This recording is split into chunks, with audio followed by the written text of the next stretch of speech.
Film शुरू होते ही दोस्तों एक लड़की जो हॉलवे में एंटर होती है और देखते ही देखते कई लोगों को वो मार देती है। इसका नाम है सुख ही, जो हाईली स्किल्ड असासिन है। जब सुखी पूरी गैंग को मारकर बिल्डिंग से बाहर की तरफ जाती है तभी पुलिस आकर उसे गिरफ्तार कर लेती है।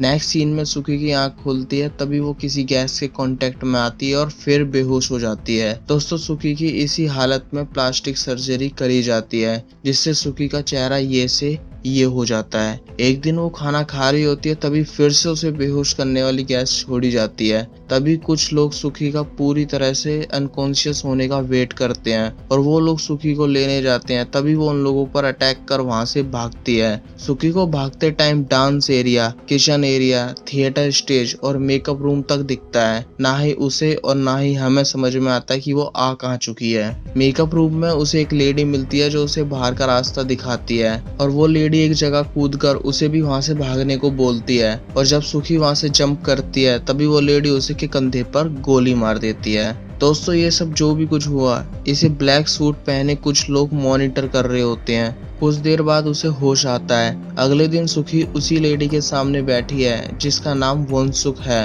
और दोस्तों ये साउथ कोरिया इंटेलिजेंस एजेंसी की चीफ है। मतलब कि उस गैंग को मारने के बाद सुखी को इंटेलिजेंस एजेंसी ने अपने अंडर रखा है। इसकी फाइटिंग स्किल्स को देखकर चीफ उसे एजेंसी के साथ काम करने को बोलती है, लेकिन सुखी अब जीना नहीं चाहती। चीफ उसे बताती है कि तुम्हें अब जीना होगा, अपने लिए नहीं तो अपने बच्चे के लिए। सुखी को नहीं पता कि वो प्रेग्नेंट है। ये देखकर वो चीफ से पूछती है कि उन्हें उससे क्या चाहिए। चीफ उसे बताती है कि आज से तुम्हारा नया नाम और नया चेहरा होगा और तुम्हें अपनी लाइफ के 10 साल हमें देने होंगे। इसके बाद तुम बिल्कुल नॉर्मल लाइफ जी सकती हो। दोस्तों मैं सुखी के नए नाम का इस्तेमाल नहीं करूंगा, नहीं तो बहुत ज्यादा कंफ्यूजन क्रिएट हो जाएगी। चीफ से मिलने के बाद सुखी की ट्रेनिंग स्टार्ट होती है और उसे पर्सनैलिटी डेवलपमेंट की, कुकिंग की, एक्टिंग की ट्रेनिंग दी जाती है। टाइम और ट्रेनिंग के साथ सुखी की बेटी होती है जिसका नाम वो यूनिया रखती है। अब दोस्तों थोड़ा फ्लैशबैक में चलते हैं। जब सुखी 20 साल की थी, वो जैंग चुन को मारने की कोशिश करती है। उसे लगता है कि जैंग चुन ही उसके पिता का कातिल है, लेकिन वो खुद जैंग चुन के ट्रैप में फंस जाती है। उसके गुंडे सुखी को कुर्सी से बांध देते हैं और जैंग चुंग उसे बताता है कि मैंने तुम्हारे डैड को नहीं मारा। तभी एक मूंछों वाला बंदा आता है जैंग चुन और उसके गुंडों को मारकर सुखी को उनसे बचा लेता है। उसका नाम ली है। उसी ने सुखी को इस तरह का हाईली स्किल्ड असैसिन बनाया है। अब आते हैं प्रेजेंट टाइम में, जहां सुखी शूटिंग रेंज में बंदूक चला रही है और वो अपने ग्रुप में सबसे तेज गन को असेंबल कर सकती है। अब वो दिन भी आ जाता है जब सुखी को पहला मिशन दिया जाता है, जिसमें चीफ उसे मारना किसे है और मारना कहाँ है जैसी डिटेल्स बताती है। सुखी टारगेट के घर पहुंचती है। कुछ देर की तलवारबाजी के बाद वो टारगेट को मार देती है। तभी सुखी देखती है कि एक लड़की अपने डैड को मरते हुए देख रही है। इसे देख उसे अपने डैड के मरने वाला टाइम याद आ जाता है कि किस तरह वो बेड के नीचे छिपी थी। तभी कोई आता है और उसके डैड को उसी के सामने मार देता है और वो आवाज तक नहीं निकाल पाती। और दोस्तों इमोशनल मोमेंट, सुखी के डैड मरते हुए भी अपनी बेटी की तरफ मुस्कुरा कर देखते हैं ताकि वो दुखी ना हो। उसके डैड के मरने के बाद जैंग चुन वहां आता है और सुखी को ले जाकर प्रोस्टिट्यूशन को बेच देता है। प्रोस्टिट्यूशन के यहाँ से ली उसको बचाकर ले जाता है। सुखी जैंग चुन को अपने पिता का कातिल मानती है और बाद के सीन तो आप पता ही है। ली जैंग चुन को मारता है और सुखी से शादी कर लेता है। अभी जो सुखी की बेटी है उसका बाप ली है। शादी के कुछ दिनों बाद ली को अपने राइट हैंड को बचाने के लिए जाना पड़ता है, जहाँ एक गैंग ली को मार देती है। और दोस्तों मूवी की शुरुआत में सुखी ने जिस गैंग को मारा था ये वही गैंग थी। इसके बाद की कहानी आप देख ही रहे हो। अब आ जाओ प्रेजेंट टाइम में। सुखी वहां से भागती है। टारगेट के गुंडे उसका पीछा करते हैं और एक बढ़िया बाइक चेजिंग सीन के बाद वो अपनी बाइक के साथ रिवर में जंप करती है और अपने मिशन को कंप्लीट करती है। मिशन कंप्लीट करने के बाद उसकी ट्रेनिंग खत्म होती है। चीफ उसे एक नया घर, नई आइडेंटिफाई और एक नया पड़ोसी तक देती है। ये पड़ोसी वाली बात सुखी को नहीं पता होता।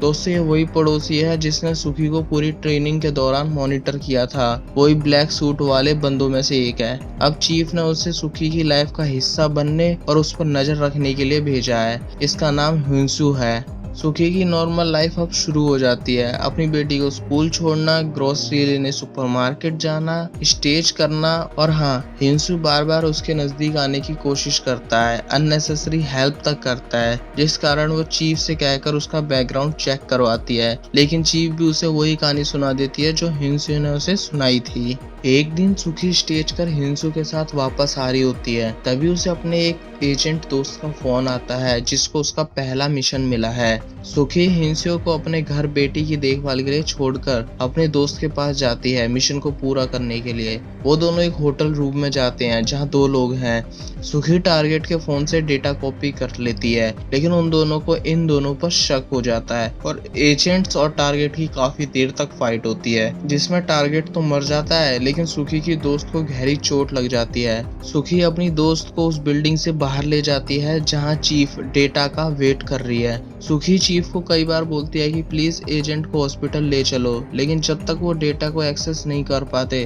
तब तक वो कोई एक्शन नहीं लेते और इतने में वो एजेंट मर जाती है। सुखी अपने घर जाती है और रोती हुई शॉवर के नीचे बैठ जाती है। तभी हिंसू आकर उसे शांत करता है। अगले दिन हिंसू सुखी को शादी करने के लिए बोलता है। वो ये बात चीफ को बताती है और वो भी हिंसू के साथ शादी करना चाहती है। चीफ उसे और हिंसू दोनों को शादी की परमिशन देता है। दोस्तों, अभी तक सुखी को नहीं पता कि ये हिंसू भी उसी की तरह एक इंटेलिजेंस एजेंसी का एजेंट है, लेकिन अनदर साइड वो सच में सुखी से प्यार करने लगता है। अगले सीन में हम सुखी को वेडिंग गाउन में देखते हैं। आज उसकी हिंसू के साथ शादी है। तभी उसे चीफ का फोन आता है जो उसे वॉशरूम में जाने को बोलती है और फ्लश टैंक में स्नाइपर के पार्ट्स हैं जिसे वो असेंबल कर एक सन ग्लास वाले आदमी पर एम करने को बोलती हैं। और दोस्तों, सुखी जब एम करती है तो वो सन ग्लास पहना हुआ आदमी ली होता है जिसको वो अब तक मरा हुआ समझ रही थी। ली को देख उसके होश उड़ जाते हैं और वो 3 बार शूट करती है और तीनों बार शॉट मिस हो जाता है और ली वहां से बचकर भाग जाता है। और सुखी वापस गन को डिसअसेंबल कर फ्लश टैंक में रख अपनी शादी अटेंड करने जाती है और हिंसू से शादी कर लेती है, ये जानते हुए कि उसका पति अभी भी जिंदा है। उसी रात ली वॉशरूम में आता है जहां से उस पर अटैक हुआ था। वो बिल्डिंग में हुए वेडिंग फोटोज देखता है। सुखी को देख उसे लगता है कि ये कोई जानी पहचानी सी लग रही है। सर्जरी के बाद सुखी का चेहरा काफी बदल गया था, इसलिए ली उसे पहचान नहीं पाता कि ये उसी की ट्रेन की हुई असासिन और उसकी वाइफ है। ली को पता चलता है कि इस वेडिंग में दोनों तरफ से खरीदे हुए मेहमान आए थे। वो सुखी का स्टेज शो देखने जाता है। शो के बाद वो उससे मिलता है। ली उसे बातों बातों में फंसाने की कोशिश करता है, लेकिन सुखी अपनी ट्रेनिंग की वजह से ऐसा कुछ भी नहीं बोलती या एक्सप्रेस करती जिससे ली को उस पर शक हो जाए। हाँ, लेकिन ली का राइट हैंड हिंसू की वॉइस रिकॉर्डिंग कर ली को सुना देता है जिसमें हिंसू चीफ से नाराज हो रहा है सुखी को उसकी शादी वाले दिन मिशन देने के लिए। ली ये सुनकर समझ जाता है कि अभी वो जिस लड़की से मिलकर आ रहा है उसी ने उसे मारने की कोशिश करी थी। अगले सीन में चीफ सुखी पर गुस्सा करती है, पहला टारगेट मिस हो जाने के कारण, दूसरा ली से मिलने के लिए। दोस्तों, चीफ और उसकी टीम 24/7 सुखी पर पैनी नजर रखती है। चीफ उसे कहती है कि अगर तुम अपने जीने की वजह भूल गई तो तुम्हें अपना परिवार खो दोगी।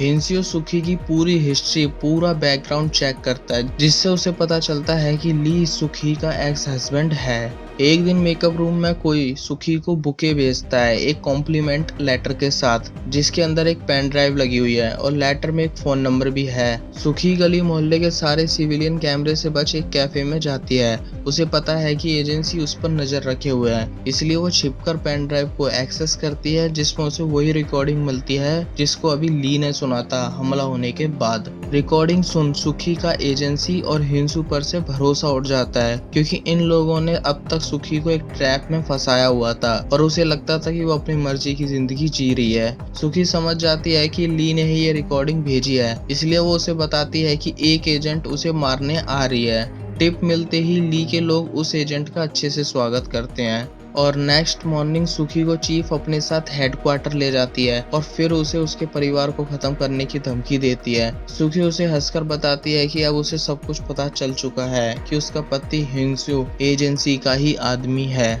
चीफ सुखी को कहीं ले जा रही होती है, तभी कुछ बाइकर्स एजेंसी के लोगों पर और चीफ पर हमला कर देते हैं। तभी वहाँ ली आता है और सुखी को वहाँ से बचाकर ले जाता है। अब ली को पता है कि ये उसकी वाइफ है। सुखी ली को बताती है कि उसकी बेटी खतरे में है। वो उसे घर छोड़ता है और जैसे ही सुखी अपने घर की तरफ भागती है, उसके अपार्टमेंट में ब्लास्ट होता है और हिंस्यू सुखी की बेटी के साथ नीचे आ गिरता है। सुखी को जब तक ये पता चले कि ये सब किसने किया है, हिंस्यू और उसकी बेटी मर जाती है और सुखी को लगता है कि ये काम एजेंसी का है। वो चीफ के पास जाती है और पूछती है कि उसने ऐसा क्या कर दिया जिसके लिए उसकी बेटी को मार दिया गया। चीफ उसे कहती है तुम जितना देखती हो उतना सच मान लेती हो और उसे ब्लास्ट से पहले की फुटेज दिखाती है जिसमें हिंस्यू सुखी की बेटी के साथ घर में आता है, जहाँ पहले से ली का राइट हैंड उसका वेट कर रहा होता है। वो एजेंट भी है जो ली को मारने आई थी। वो बॉम्ब रेडी कर रही है। राइट हैंड हिंस्यू को बहुत मारता है और हिंस्यू की बात ली से कराई जाती है। हिंस्यू फोन पर समझाता है कि ये बच्ची उसकी अपनी बेटी है, लेकिन दोस्तों ली को अपनी बेटी को मारने के लिए बिल्कुल भी संकोच नहीं होता और वो राइट हैंड ली के ऑर्डर्स पर हिंस्यू को कुर्सी पर और उसके साथ बॉम्ब बांधकर वहां से चला जाता है और उस एजेंट को भी मार देता है।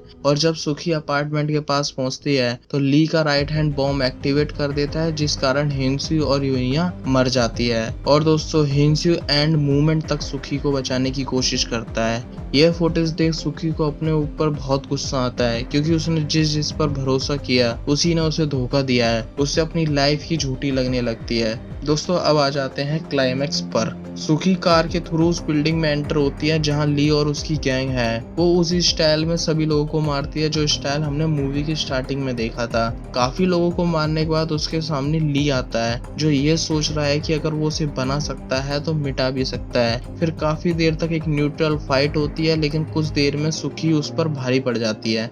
ली भी उससे बचकर बस में अपने गुंडों के साथ भागता है। सुखी उसका पीछा करती है और बस में जाकर फिर बचे कुछ गुंडों को मार देती है और एंड में आकर वो बस ड्राइवर का हाथ काटकर बस को पलटवा देती है। और जब ली उसके सामने बेबस बैठा होता है तो वो सुखी को बताता है कि उसके पिता को जैंग चुन ने नहीं बल्कि मैंने मारा था। ये सुनकर वो कुल्हाड़ी से ली को मार देती है और पुलिस उसे चारों तरफ से घेर लेती है। सो दोस्तों इस तरह हमारी आज की कहानी खत्म होती है। आई होप सो आपको ये वीडियो अच्छी लगी हो। आप कमेंट कर मूवी का नाम सजेस्ट कर सकते हैं जिसका भी एक्सप्लेनेशन आपको देखना हो। मैं मिलूंगा जल्दी एक और नई अमेजिंग कहानी के साथ। जब तक के लिए बाय बाय।